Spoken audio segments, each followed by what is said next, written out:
Hey everybody, how's it going today? Cool. So yeah, as Jonathan said, I work for a digital marketing agency, so I've been very involved with software development for close to 15 years now. And that's an industry that's really been revolutionized by open source data and applications. I know when I started looking at this thing, most of the software was very proprietary, very expensive, there were slow upgrade cycles. And open source software has really completely revolutionized how we do business. It allowed us to build very interesting projects very quickly, to iterate rapidly through ideas. So I'm just going to walk through some of the changes that have occurred in that industry and show a couple of examples of how we've adopted these best practices to make sure that the software is being built well. And if you're starting an open source initiative within your organization, how you can make it a successful one.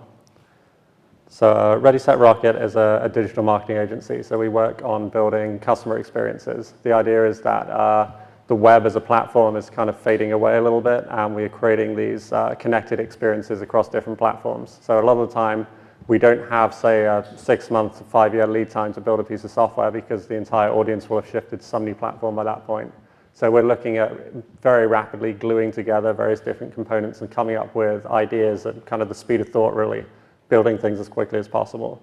So some of the trends that we've really extrapolated from this are that the future is a lot flatter than it has been before. Inside organizations, I'm sure you're very familiar with a very kind of top-down approach where you would have kind of the boss at the top who would filter orders down, and then the production line tends to be interns or junior employees who are kind of just following orders at that point. But what we're really seeing is that you have to really take ideas from the front lines. I mean, that's where the really interesting stuff is happening.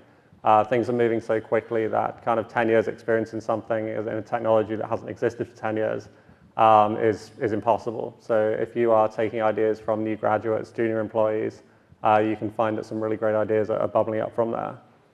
So there's a great lousy quote that a good leader, when their work is done, the people will say they did it themselves. So what this means is really just sprinkle ideas, sprinkle the seeds of innovation, and let people really run with it, give them the freedom to try things out. So how many people in this room are familiar with what open source is? Cool, so about 70%. So open source software is something that has really changed the computing industry over my lifetime at least, where the idea is it's much more a philosophy than just saying this thing has a $0 price tag. Truly free software is free as in speech as well as free as in beer, is the phrase that people use. So it means that if a piece of software is truly open source, it means you have complete freedom to use it, to study it, to modify it, and to share it. So if you go out and you purchase a package from, say, Microsoft or something like that, then usually you are buying the license to use that piece of software. You can't modify it, you can't change it. If you see some improvements that could be made, you don't have the access to do that. Whereas with an open source piece of software, the idea is that the ideas are freely shared. You upload it onto the internet, other people will download it, experiment with it, change it around. And there's this open source initiative group who are interested in spreading the ideas of free software. So if it's something you're interested in applying to your industry, I would definitely recommend checking out the open source initiative. So why would you do this? Like, why is this a better model than buying a piece of software off the shelf that you are then locked into? So one of the things that really allows you to do is to commoditize the repetition. So I don't know about the work that you do every day, but I know that probably 90% of what I do is repeating the same boring thing over and over for the most part. There's a lot of tasks which can be automated, and computers are extremely good at automating very boring and repetitive tasks.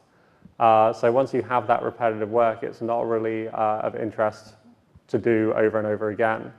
So one of the great examples, talking to Serena here about specific problems in the AEC industry, was file transfer, for instance. She was saying that a lot of your firms have these proprietary file transfer pieces of software to convert between different file formats. And those are kind of expensive in-house projects, whereas if they were an open source project, you would commoditize that very quickly. And it allows you to focus on the secret sauce of your company. So the things that make you a truly great designer or architect can be focused on instead of building boring commodity software. So that's definitely something we've seen in the digital marketing space and in the world of startups, where to start a company, a startup internet company in the early 90s was a minimum investment of, say, hundreds of thousands of dollars in server infrastructure, broadband, data centers, programmers. And now you can start that same team with a handful of people because there's excellent open source software that provides that boring commodity layer that you can build on top of and focus on providing the secret sauce of your business. So for instance, Instagram is a billion-dollar company with, I think, 19 employees. And that's the kind of scale you can really get from this open source software. So for an example of how good open source has been at commoditizing the repetitive, boring parts of technology, the Apache Web Server is a really good example. So 47% of all the websites that you hit every day are hosted on this free open source web server platform called Apache. I know when I started developing, there'd be a good week or so where you'd just be setting up web servers and messing around with them and hoping they don't break. And now it's like an hour or so to spin up an Apache instance and throw something up there. The same with content management software. So if you all have websites for your practices where you can log in and make updates to the pages and change things around, when I started programming, that would be maybe hundreds or thousands of hours of development to come up with a custom software solution like that. But now there's a piece of software called WordPress. Who's familiar with WordPress in here? Cool, about half and half again. So WordPress is a fantastic piece of software that cuts out hundreds or thousands of hours from every development. So I really look for the opportunities in your own industry, like how can you find these things that are repetitive, boring, don't work very well, are very expensive, and how can you turn that into something that is a shareable, commoditized project. So the other advantage of open source is that sharing and peer review really opens yourself up to criticism, opens up for improvement as well. So by revealing what you've done, there's this fantastic book by Eric von Hippel called Democratizing Innovation. So that is a really great book. It's available for free online as it's an open source project. And the findings from that research were that people who reveal what they've done often find that other people will come and suggest back improvements to mutual benefit.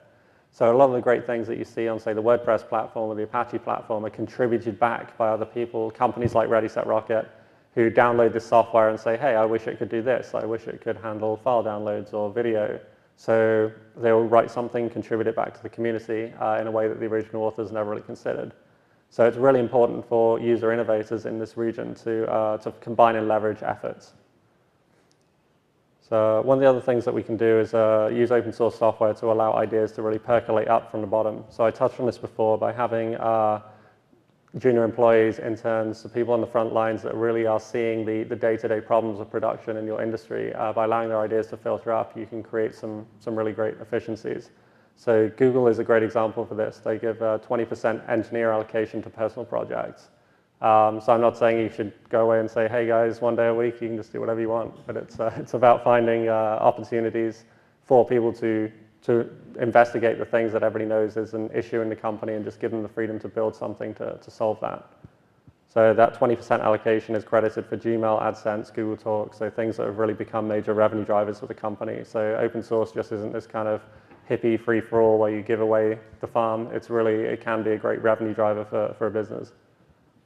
So by working on projects that are valuable to everyone, so a couple of things were found about encouraging development to create informal meetup groups. This is very informal. It's definitely not, you don't have the change management committee. We'll meet once a month at this time. It's really, hey, let's go out and get beers and talk about the problems that we're seeing and how we can solve them in a fast and agile way.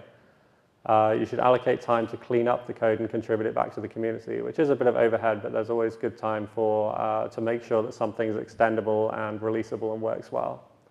There's also this saying in the software industry that if you're not really ashamed of the first thing you put out, it means that you waited too long. So you should really try and get things out as quickly as possible. It's more about the idea than having a rock solid product that you put out there.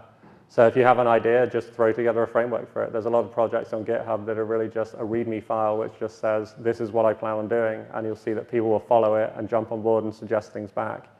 So GitHub is a collaboration platform, so it allows you to post for free any software source code, and then download anyone else's code, make contributions to it, and contribute it back. So I definitely recommend poking around in GitHub and just seeing what kind of ideas are floating around out there. So this all really shows that the world is speeding up. Things are moving much faster in every industry, and to outpace trends and innovations, you have to structure your company for speed. So you can't be spending months or years building proprietary software that doesn't really contribute to your company in any way. You really need to build things as quickly as possible and structure the whole company around innovating and moving quickly. So how can we make these projects successful? Because it's, I think one of the early panelists alluded to the fact that you can put software up there and it will fail, or a lot of software doesn't really work great. So that really is that with a small company or an entrepreneur or a freelancer, you want to have a very specific purpose. Empower the teams that you have to work on something, working very specifically on a specific project, and scale it as needed, like minimal scale. Like if you can have one person working on something, then do it. If you're inside a big brand or an enterprise, then start with pilot projects. It's very difficult to get open source software past procurement sometimes. They're like, hey, where's the statement of work? Where's the six-figure cover your ass revenue that we have to pay out on this to show that someone's at fault here if it goes wrong? So by starting with small pilot teams, you can empower them to build a small project and build a track record of success. So that's something we use at Ready, Set, Rocket. We really build small projects. Dylan, one of our great developers, is down here today. So he built an internal dashboard system that we now use around the company, and it was just, hey, can I have 20 hours to roll something out and see if it's an idea that flies? Similarly, I've spun up multiple projects where you spend a day on it and you realize it's going nowhere, but it's fine to move on. So really mentoring people on these teams, these software teams, is a new way of leadership. It's very difficult to say, you go and build this. Open source really relies on passion and spending time to build something. So there's a general pattern quote about if you tell people if you tell people where to go, but not how to get there, you'll be amazed at the results. So really just set a vision and say, this is what we're trying to build, and see what happens. So if you empower the project team and don't micromanage, have a clear vision and strategy for the project, and help with career development. So just give people the opportunity to work on something that they want to work on. Figure out some way to help them fulfill their passions through creating this stuff. It's not just about building out software, it's about helping people to find their passion and develop their career. A lot of people that worked on successful open source projects have gone on to turn these things into careers and full companies. So it's really something where you can allow kind of the rockstar employees that you have that have a lot of passion for this stuff to really explore it, and you'll be amazed at what comes out of that passion. So onboarding people is very important when you bring people onto a team for one of these projects.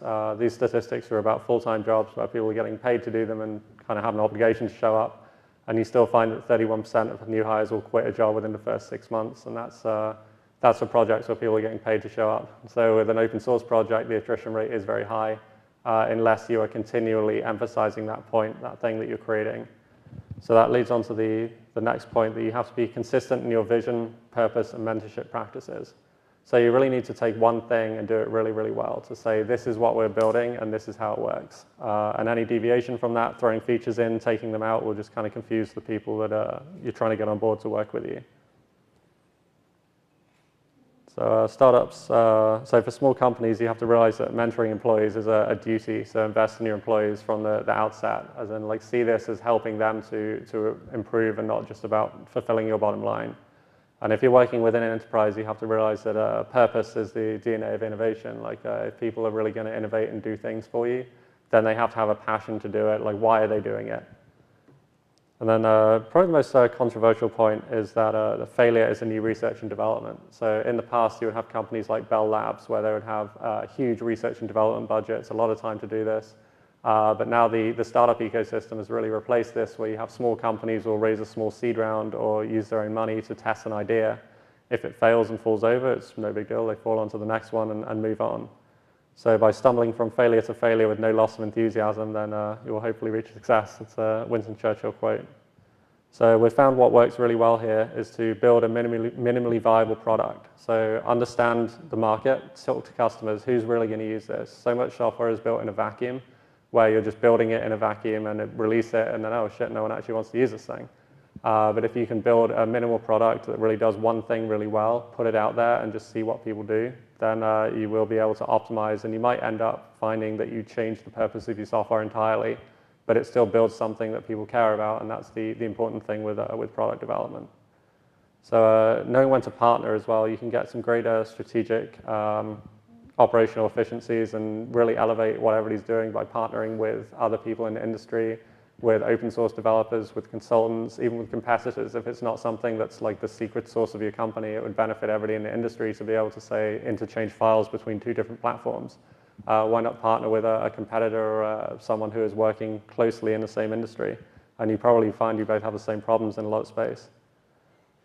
So pivoting as well. So pivoting is a term for redefining what you're doing. So we touched on that a minute ago. Just change around what you're doing and pick a new direction if you find that things aren't working.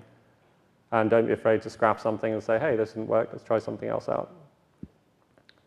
Cool. So failure is a very important part of the startup ecosystem, maybe even as important as success. And then really, the takeaway here is for a small startup or an entrepreneur or a freelancer is to learn to identify the marketplace needs, storytelling, and sound financial planning. So really figure out what you're building and build something that very clearly defines what you're doing. For a big brand, then create a culture of incremental learning by bringing things to market faster. So rather than wait for a long time to build something, build it quickly, release it, see what works, see what doesn't. So hopefully this has been pretty enlightening on how we build software in the marketing industry. I'm sorry I rushed a little bit through that. It's, yeah, I hope this is good. Thank you. We have,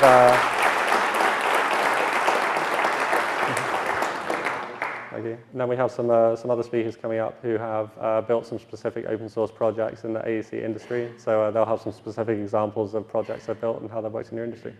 Thank you very much.